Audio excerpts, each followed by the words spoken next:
अस्सलाम वालेकुम, खुशामदीद आपको हमारे चैनल खुशहाल घराना में। तो आज हम बनाने लगे हैं बलाई से किस तरह मक्खन निकालते हैं बहुत ही आसान तरीके से।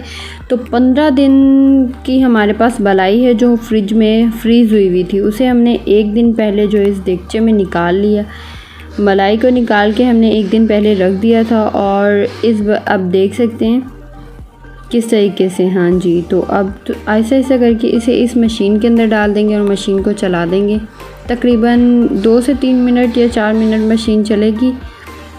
तो मैं आपको दिखाती हूँ कि किस तरीके से, बहुत ही आसान तरीके से। जिन्हें नहीं बनानी आती तो वो सीख लें। बस इस मशीन के अंदर डाल के हमने बलाई को जो है वो एक चक्कर देना है तकरीबन 5 मिनट के लिए। और फिर हमने क्या करना है, उस पतीले में ही हमने बर्फ़ जो है वो अच्छे से कूट लेनी है। बर्फ़ के अंदर हमने पानी ऐड करना है।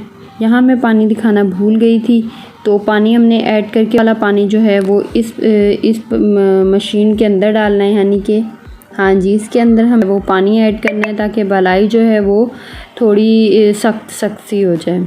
और फिर उसके बाद हमने एक बार और चक्कर दिया और ये देखिए अम्मी अपने हाथों से किस तरीके से मक्खन के पेड़े बना रही हैं। ज़बरदस्त, पंजाबियों की तो शान ही मक्खन, लस्सी, पराठे, साग, ज़बरदस्त।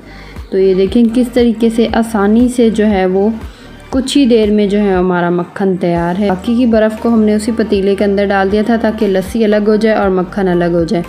इस तरीके से हाथ से जो है वो हाथ से जो है वो अच्छे से पेड़ा इस्तेमाल लेना है और किसी भी एक बर्तन में जो है वो हमने रखते जाना है। और देखें कितना साफ़ सुथरा, कितना अच्छे से जो है वो कितने कम टाइम में जो है हमारा मक्खन तैयार है।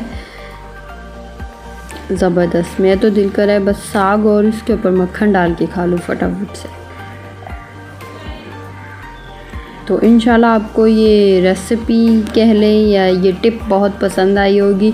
तो दुआओं में याद रखिएगा। मैं आऊँगी अपनी नेक्स्ट रेसिपी के साथ। तब तक के लिए अल्लाह हाफ़िज़। तब तक आप ये देख लें इस तरीके से अम्मी अपने हाथों से पेड़े बना रही हैं।